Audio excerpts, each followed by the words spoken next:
Informasi lainnya, Saudara, Badan Pemenangan Nasional Prabowo Sandiaga mendukung upaya petugas kepolisian untuk menindak tegas penyebar maupun pembuat berita bohong atau hoax.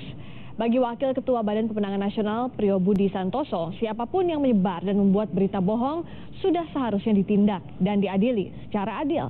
Priyo berharap pengusutan kasus hoax surat suara tercoblos dapat segera diungkap polisi. Ia pun mengaku bahwa Prabowo dan Sandiaga memerintahkan kepada jajaran tim pemenangan untuk tidak menyebarkan berita bohong.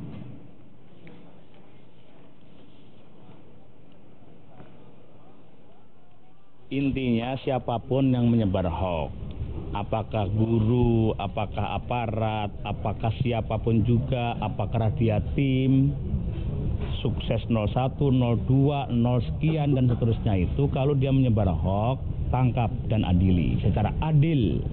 Ini sudah menjadi perintah dari Pak Prabowo maupun Pak Sandi. Jangan kita menyebarkan hoax, nggak boleh.